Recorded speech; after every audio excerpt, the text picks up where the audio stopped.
नमस्कार, आप देख रहे हैं न्यूज़ वन इंडिया। मैं हूं आपके साथ सपना शुक्ला। एक बड़ी कार्रवाई आज उत्तराखंड में की गई जब रेमडेसिविर के नाम पर नकली इंजेक्शन बेचे जा रहे थे, जो कि 25-25 हजार में बेचे जा रहे थे। दिल्ली क्राइम ब्रांच ने उत्तराखंड में बड़ी कार्रवाई की। हरिद्वार, रुड़की, कोटद्वार में छापा मारा है। नकली रेमडेसिविर इंजेक्शन बनाने की फैक्ट्री का पर्दाफाश किया है। फैक्ट्री के मालिक समेत 5 लोग गिरफ्तार किए गए हैं। 25-25 हजार में नकली इंजेक्शन बेचे जा रहे थे। तो ये बड़ी खबर उत्तराखंड से जुड़ी। ये बड़ा खुलासा किया है। ये वो लोग हैं जो मानवता से भी सौदा कर लेते हैं और मानवता को शर्मसार करते हैं। ऐसे समय में जब जरूरत है एक दूसरे को मदद करने की, तब ये लोग मौके का फायदा उठाकर अपनी जेब गर्म कर रहे हैं।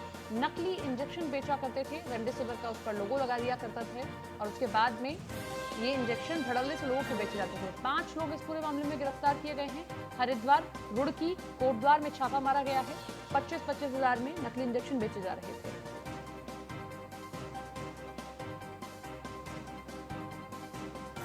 इसमें अपडेट आया है कि 5 की बजाय अब 7 लोग गिरफ्तार हो गए हैं। ये बड़ा अपडेट हम इस पूरी खबर में आपको दे रहे हैं। 7 लोगों को गिरफ्तार किया गया है।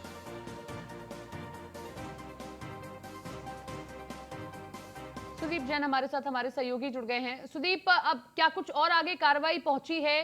क्योंकि उत्तराखंड पुलिस को तो दिखाई नहीं दिया, दिल्ली क्राइम ब्रांच को आना पड़ा है, तब उन्हें दिखाई दिया। किस तरीके से आगे कार्रवाई की गई? और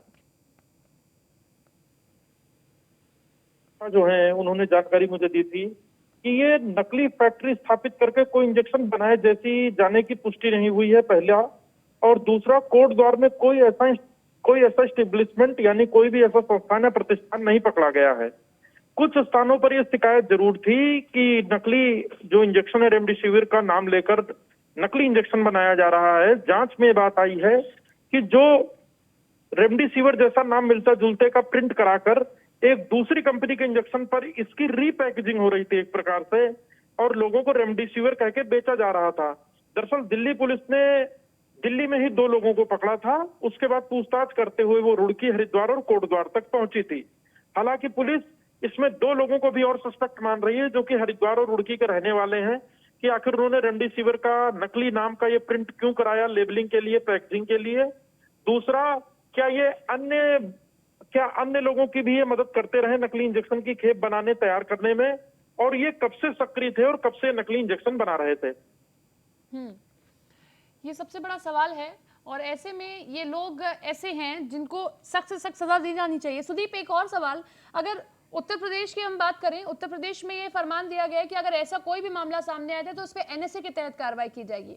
उत्तराखंड में किस तरीके से इन पर कार्रवाई की जाए, क्योंकि ऐसे लोगों को सख्त कार्रवाई जरूर इन पर की जाए, क्योंकि जैसे ये लोग आपदा को अवसर में बदल रहे हैं, अपनी जेब गर्म करने के लिए लोगों की जान से खिलवाड़ कर रहे हैं।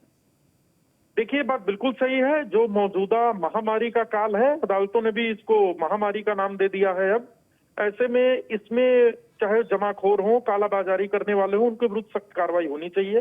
कल ही डीजीपी अशोक कुमार ने एक अपील जारी करते हुए कहा है कि मिलावटखोरी, जमाखोरी की शिकायत हमें करें, नाम पता हम गुप्त रखेंगे, सख्त कार्रवाई करेंगे। कल ही एसटीएफ ने भी एक मैसेज दिया है कि आजकल लोगों के मोबाइल पर एक लिंक आ रहा है जिसमें ऑफर दिया जा रहा है कि आपको ऑक्सीमीटर, फ्री फ्लो मीटर या रेमडेसिविर जैसे इंजेक्शन की आवश्यकता है तो हमसे संपर्क करें। असल में ये साइबर ठग है, लोग इनके संपर्क में ना आए। ये सिर्फ लोगों का पैसा ठगते हैं। जिस प्रकार से क्रेडिट कार्ड, डेबिट कार्ड में तमाम बैंकों की आड़ लेकर फोन किया जाता है, इसी प्रकार का एक साइबर ठग है। तो एक बहुत बड़े विस्तृत स्तर पे, बहुत व्यापक स्तर पे आपदा में अवसर को अपराधी बदल रहे हैं। लोगों की जान माल से ज्यादा लोगों की जो जमा पूंजी है उस पर भी डाका डाल रहे हैं। बिल्कुल, सबसे बड़ा सवाल यही है। शुक्रिया आपका तमाम जानकारी के लिए, जुड़ने के लिए। तो हमारे साथ हमारे सहयोगी जुड़े हुए थे। एक मामला आया दिल्ली पुलिस के पास, जो है 2 आदमी जो है उनको सूचना मिली थी कि हॉस्पिटल के बाहर जो है कोई इंजेक्शन बेच रहा है। तो उन्होंने 2 आदमी को इस तरह से जो है वो कुछ, एक हरियाणा का एक दिल्ली का था, उनको पकड़ा था। उनके पास से 3-4 इंजेक्शन बरामद की। तो पूछताछ में उन्होंने दिल्ली पुलिस को बताया था कि वो जो है यहाँ से लाता है कोटद्वार से। तो दिल्ली पुलिस जो है वो कोटद्वार आई और उन्होंने जो है एक दवाई बनाने की एक कंपनी है, वहाँ पर वो उन्होंने छापा डाला। तो उसमें ये पता चला है, दिल्ली पुलिस, हमारी एसटीएफ उनसे संपर्क में है, तो उनके द्वारा ये बताया गया है कि यहाँ पर जो है ये लोग जो दवाई की जो पैकेजिंग होती है उसके ऊपर जो है ये दवाई के उसमें ये लेबल लगाते हैं। ये लेबल रुड़की से बन के लाते हैं रेमडेसिविर के नाम से, और उस पर लेबल हटा के ये दूसरा लेबल लगाते हैं। तो प्राथमिक जानकारी ये सामने आई है। इसमें हमारी एसटीएफ की टीमें जो है और इसमें पूछताछ कर रही है। 2 लोग जो है, एक हरिद्वार और रुड़की के जो है अभी इसमें अरेस्टिंग हुई है। पूरे कुल मिला के 5 लोग हैं और जॉइंटली जो है ये उत्तराखंड एसटीएफ और जो है दिल्ली पुलिस इसमें अभी आगे की पूछताछ कर रही है। एक मामला खबर देहरादून से। सीएम तीरथ ने कोरोना नियंत्रण के लिए मंत्रियों की ड्यूटी लगाई है। सभी मंत्रियों को 13 जिलों की जिम्मेदारी सौंप दी गई है। बिशन सिंह पिथौरागढ़ और बागेश्वर, गणेश जोशी को देहरादून, रेखा आर्या को अल्मोड़ा, धन सिंह को अल्मोड़ा, यतीश्वरन को उत्तरकाशी की जिम्मेदारी दी गई है। सतपाल महाराज को हरिद्वार, हरक सिंह रावत को पौड़ी, बंशीधर भगत को नैनीताल, यशपाल आर्य को, उद्धम सिंह, सुबोध उनियाल को टिहरी की जिम्मेदारी मिली है। ये बड़ी खबर देहरादून से आप देख रहे हैं। बढ़ती कोरोना को देखते हुए अब मुख्यमंत्री ने फैसला लिया है कि जितने भी मंत्री हैं उनको सभी को अलग अलग जिले बांट दिए जाए। सभी को जिले बांट दिए गए हैं ताकि हर एक जिले पर हर एक मंत्री की नजर बनी रहे और हर जगह की जो तस्वीर है वो सीधे मुख्यमंत्री तक पहुंचाई जा सके।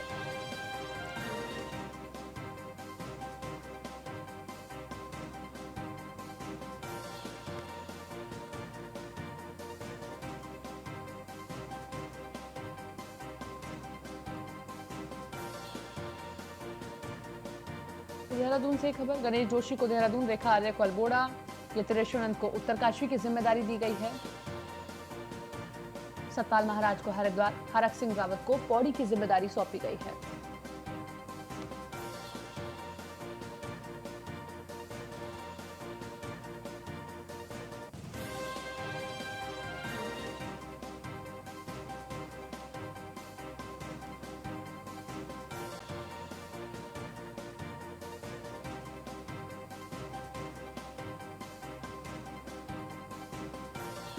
हमारे साथ विशेष संवाददाता सुदीप जैन एक बार फिर से जुड़ गए हैं। सुदीप, ये बड़ी जिम्मेदारी दी गई है और मुझे लगता है कि एक बहुत अच्छा फैसला है, क्योंकि अगर मंत्रियों की सीधे नजर जिलों पर रहेगी तो जिलों से सीधे वो परेशानियां मुख्यमंत्री तक पहुंचा पाएंगे और उनका जल्द से जल्द निवारण हो पाएगा।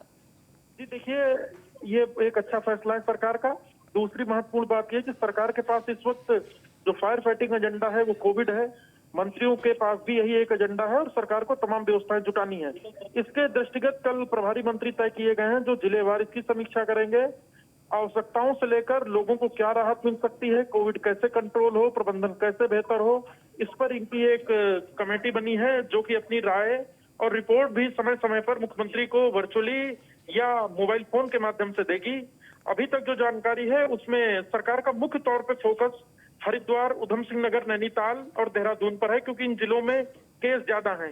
सरकार की एक चिंता यह भी है कि इन जिलों से जो पहाड़ में मूवमेंट है, लोगों को आना जाना, यहाँ से वहां संक्रमण न पहुंचे और अगर कोई संक्रमित व्यक्ति आया है तो उसे कंटेन करके ठीक कर दिया जाए ताकि वो फिर आगे इस संक्रमण को न बढ़ाने पाए। इस पर सरकार का फोकस है। लिहाजा ये एक सरकार ने महत्वपूर्ण फैसला लिया है जो मंत्रियों को जिम्मेदारी सौंपी गई।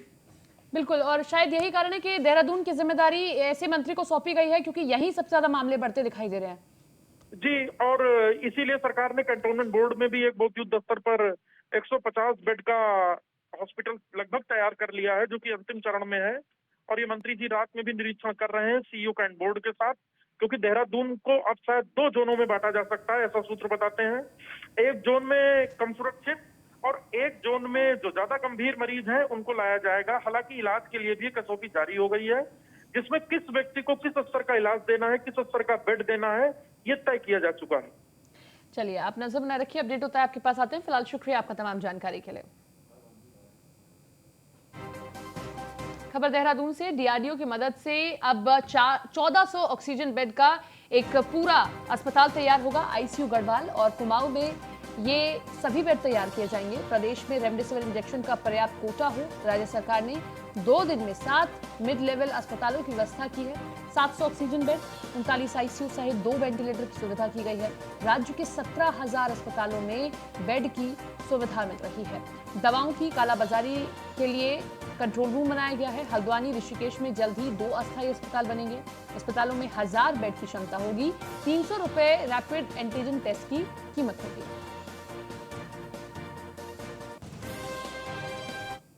हैं कि लगातार केसेस बढ़ रहे हैं। अभी भी कल भी केसेस ज़्यादा आए, अभी तक का सबसे ज़्यादा केस कल आया है। और हम लोग का जो प्रयास है वो कोशिश यही है कि जो संक्रमण की दर है कम की जाए। इसी की वजह से आप जानते हैं कि रेस्ट्रिक्शंस भी हम लोगों ने लगाए हैं। 5 जिलों के कुछ शहरी क्षेत्रों में हम लोगों ने रेस्ट्रिक्शंस लगाए हैं, कर्फ्यू लगाए हैं, जिसकी वजह से हमें उम्मीद है कि जनरली जो इस तरह के रेस्ट्रिक्शंस होते हैं उसमें 1 हफ्ते के बाद रिजल्ट्स आते हैं। तो हम लोग ये उम्मीद कर रहे हैं कि संडे ऑनवर्ड्स हमें कुछ बेहतर रिजल्ट मिलेंगे।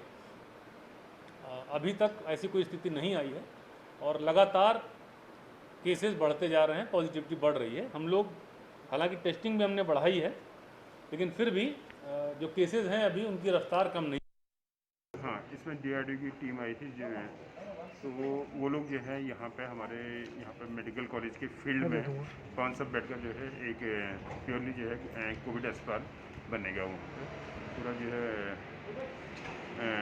उनके द्वारा जो है DRDO की टीम के द्वारा जो है वो बनाया जाए। कितने बेड का अस्पताल है, कितने दिन में बनकर तैयार होगा? वो 500 बेड का बनेगा और जो उन्होंने बता रखे रिक्वायरमेंट, अगर वो कंप्लीट हो जाता है तो 15 दिन के अंदर जो है वो लोग अपना तैयार। सर, अस्पताल किस तरह का बनेगा?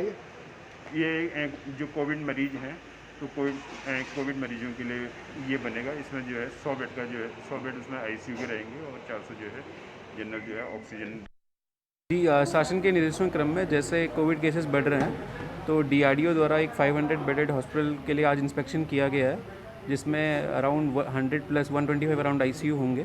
और ये हमने लैंड का इंस्पेक्शन कर लिया है और जो इनकी डिमांड्स हैं अराउंड 15-20 डिमांड्स हैं और कॉपरेशन के साथ हम लोग काम कर रहे हैं और उस जो इनकी डिमांड है वो पूरी की जाएंगी। कब तक ये बनकर तैयार हो जाएगा सर? ये अभी इन्होंने इंस्पेक्शन किया है, जो इनकी नीड्स हैं अराउंड कह रहे हैं कि 2 वीक्स के अराउंड अगर ये फाइनलाइज होता है, लैंड फाइनलाइज होती है तो उसके बाद और ऑक्सीजन के जो टैंकर्स LMOs मिलने में और जो क्रिटिकल कंपोनेंट्स हैं उसके हिसाब से थोड़ा टाइम वेरी करेगा, बट अराउंड 15 to 20 डेज़ के अराउंड अगर सब कुछ सप्लाईज मिल जाती हैं। सर, लैंड कहाँ चल के गया? लैंड्स यहाँ पे इन्होंने गवर्नमेंट मेडिकल कॉलेज हल्द्वानी में जो लैंड है अराउंड 4-5 एकड़ का लैंड है उसको चिन्हित किया। जी, शासन के निर्देशों के क्रम में जैसे खबर ऋषिकेश से, बुजुर्ग के अंतिम संस्कार में रिश्तेदार नहीं पहुंचे तो यहां पर पुलिस की दरियादिली देखने को मिली है। अंतिम संस्कार में रिश्तेदार बनकर पुलिस आई है और तब जाकर बुजुर्ग का अंतिम संस्कार किया है। जनप्रतिनिधियों के साथ मिलकर शव को कंधा दिया है। पूर्णानंद घाट में बुजुर्ग का अंतिम संस्कार किया गया। रिटायर्ड फौजी की मां का निधन हुआ था। तो ऋषिकेश से खबर है जहां पर ऐसे मुश्किल वक्त में, आखिरी वक्त में अपनों ने जब छोड़ दिया तो पुलिस वालों ने सहारा दिया और उन्होंने अंतिम संस्कार किया। रिटायर्ड फौजी की मां का निधन हुआ। बुजुर्ग के अंतिम संस्कार में रिश्तेदार नहीं पहुंचे, जिसके बाद पुलिस आई है और उसने आकर अंतिम संस्कार किया है। हैरानी वाली बात है, जिंदगी हम यही सब कमाते हैं, इन्हीं रिश्तेदारों के साथ रहते हैं, लेकिन आखिरी वक्त में हमें यूं ही छोड़ दिया जाता है। तब पुलिस फरिश्ता बनकर आई है और पुलिस ने बुजुर्ग का अंतिम संस्कार किया है। आज शाम को लगभग 4 बजे 112 हेल्पलाइन के माध्यम से रानी पोखरी निवासी की उमेद सिंह नेगी जी द्वारा सूचना दी गई कि उनकी माताजी का देहांत हो गया है, लेकिन अंतिम संस्कार में शामिल होने के लिए कोई भी रिश्तेदार नहीं आ रहा है। कोविड संक्रमण के चलते, कोविड संक्रमण के डर से कोई भी रिश्तेदार आने को तैयार नहीं है और वो अकेले हैं। सूचना प्राप्त होते ही हम लोग मौके पे पहुंचे और जो ग्राम प्रधान हैं वहाँ के श्री सुधीर रतूड़ी जी वो भी मौके पे आ गए थे और वार्ड मेंबर जीवन चौहान, श्री संदीप जायसवाल जी, सोनू कुमार, इन सभी लोगों के साथ मिलके हम लोगों ने जो कॉलर हैं उनकी माताजी के शव को पूर्णानंद घाट ऋषिकेश ले गए। वहाँ उनका पूर्ण धार्मिक रीति रिवाज से अंतिम संस्कार कराया गया। मैं आप सभी से अनुरोध करता हूँ कि संकट का समय है, इस टाइम एक दूसरे की मदद करें, एक दूसरे के साथ मिलके हम इस बीमारी से लड़ सकते हैं। खबर डोईवाला से, कोरोना के चलते प्रशासन सख्त हुआ है। खाद्य आपूर्ति विभाग के साथ ज्वाइंट ऑपरेशन चलाया गया। ओवर ईटिंग करने वाले दुकानदारों और व्यापारियों के चालान काटे गए। सभी दुकानों पर रेट लिस्ट लगाने के साथ सख्त आदेश दिए गए। 2 बजे के बाद सख्त कर्फ्यू के आदेश जारी कर दिए गए हैं। व्यापार संघ ने प्रशासन का समर्थन किया है।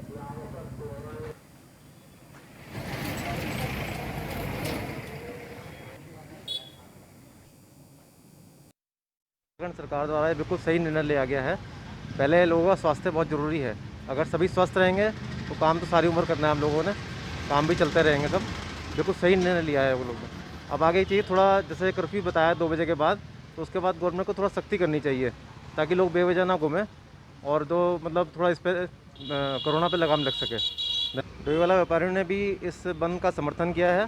जो गवर्नमेंट ने कर्फ्यू का निर्णय लिया है तो सभी व्यापारी इसके हक में हैं और पहले ही व्यापारी इसी हक में थे कि साथ में डोईवाला को भी बंद किया जाए। बताना चाहता हूँ कि जैसे कि कोरोना काल पे कई बार शिकायतें प्राप्त हो रहे थे कि कुछ जो वेजिटेबल वेंडर्स हैं और हमारे परचून के स्टॉकिस्ट परचून के दुकान रिटेलर्स हैं और केमिस्ट शॉप जो है जो पर आवश्यक सेवाओं में हैं, तो ये शिकायतें प्राप्त हो रही थी कि वहाँ पे जो ओवर प्राइसिंग हो रही है, ओवर रेटिंग हो रही है। इस संबंध में मिले शिकायतों के संज्ञान में लेते हुए आज कार्रवाई करी गई है। कार्रवाई में हमने देखा कि जहाँ पे जो सब्जी वाले थे उनको ये इंस्ट्रक्शन दिए गए कि आप अपनी दुकानों पर प्रॉपर रेट लिस्ट चस्पा करें। जहाँ हमें रेट लिस्ट नहीं मिले उनके बाट में आप तराजू में अगर कोई खामियां प्राप्त हुई तो उन पर कार्रवाई की। खबर पौड़ी से एसडीएम विजय जोगदंड ने सख्त आदेश दिए हैं। जनपद में प्रवेश के दौरान कोरोना सैंपलिंग चल रही है। सैंपलिंग के वक्त गलत जानकारी देने पर अब सख्त कार्रवाई होगी। गलत जानकारी देने से कोरोना का खतरा फैल रहा है। पौड़ी जनपद की सीमा में प्रवेश करने वाले सभी यात्रियों की इन दिनों स्वास्थ्य विभाग की टीम कोरोना की सैंपलिंग की जा रही है, लेकिन बहुत से लोग इस दौरान गलत जानकारी भी दे रहे हैं, जिसको देखते हुए अब जिला प्रशासन सख्त हो गया है और गलत जानकारी देने वालों के खिलाफ जिलाधिकारी की ओर से सख्त कार्रवाई के निर्देश दिए गए हैं। जिलाधिकारी डॉक्टर विजय कुमार जोगदंड ने बताया कि कुछ लोगों की तरफ से कोरोना सैंपलिंग के दौरान मोबाइल नंबर और पता गलत दिया जा रहा है, जिससे लोगों की पहचान नहीं हो पा रही है और ऐसे अज्ञात लोगों का आंकड़ा 148 के पार पहुंच गया है, जिसके चलते संक्रमण फैलने की संभावना बहुत बढ़ गई है। जिनका हम सैंपल कलेक्ट कर रहे हैं या फिर जिनको हम होम आइसोलेशन एडवाइस कर रहे हैं, सभी से अनुरोध है कि अपना सही फ़ोन नंबर और सही पता दर्ज कराए। इससे हमको आपके परिवार तक पहुंचने में आसानी होती है। साथ में अगर आपका पॉजिटिव सैंपल का रिजल्ट आता है तो हम आपको सूचित कर सकते हैं, जिससे कि आप अपने आप को आइसोलेट करने में जल्दी प्रयास करेंगे, जिससे कि आपके परिवार का बचाव उसमें शामिल रहता है। साथ ही अगर आपने अपना फ़ोन नंबर गलत दिया या फिर अपना पता गलत दर्ज कराया, हम आप तक जो हमारी किट है, मेडिकल किट है, वो भी हम आप तक नहीं पहुंचा सकते हैं, जिसके वजह से आपकी बीमारी का जो संक्रमण का स्तर है वो बढ़ सकता है और आपकी जो स्थिति आज वर्तमान में जो नॉर्मल स्थिति है या आप माइल्ड कंडीशन में है, वो बढ़कर सीवियर कंडीशन भी हो सकता है अगर समय से दवाई आपको नहीं दे पाए तो। खबर काशीपुर से ASP Pramod Kumar action mode में नजर आए हैं। कोरोना के चलते कर्फ्यू का सख्ती से पालन कराया गया। एसपी प्रमोद ने क्षेत्र की जनता से अपील की, कोविड-19 के नियमों का सख्ती से पालन करें, मास्क पहनने और सामाजिक दूरी का ख्याल रखें। कोविड-19 के नियम तोड़ने पर सख्त कार्रवाई होगी। सड़कों पर पुलिस की चेकिंग और पेट्रोलिंग लगातार जारी है।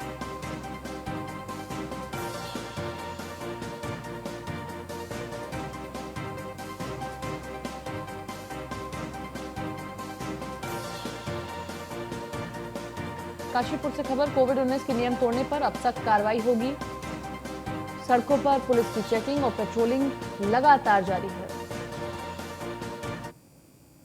जैसा कि जिलाधिकारी महोदया द्वारा 26 अप्रैल से और 3 मई तक जो है 7 से 12 बजे के बाद जो है कंप्लीट जो है कर्फ्यू लगा दिया गया है। उसी के संबंध में जो है पुलिस के द्वारा विभिन्न थाना क्षेत्रों में बॉर्डर चेकिंग भी की जा रही है और साथ ही साथ जो हमारे इंटरनल एरियाज़ हैं वहाँ टिकट लगाकर जो है चेकिंग की जा रही है। और पब्लिक से यही अपील और यही आग्रह किया जा रहा है कि देखिए बेवजह घर से ना निकलें, जब तक कोई इमरजेंसी ना हो, क्रिटिकल ना हो कोई चीज़ें, तो घर से बाहर ना निकले, घर पे ही रहें। ये अपील की जा रही है, समझाया भी जा रहा है और जो लोग नहीं मान रहे हैं तो उनके विरुद्ध चालान की कार्रवाई भी की जा रही है। हाँ, देखिए जैसा कि शासनादेश भी है और हमारे जो टॉप हैं माननीय मुख्यमंत्री जी की भी मंशा है कि सभी लोग मास्क का प्रयोग करें, सोशल डिस्टेंस बनाए रखें, सैनिटाइज़र का प्रयोग करें और पब्लिक प्लेसेस पे थूकने की कार्रवाई ना करें। जैसा कि जिला बुलेटिन में फिलहाल के इतना ही। देखते रहिए न्यूज़ 1 इंडिया।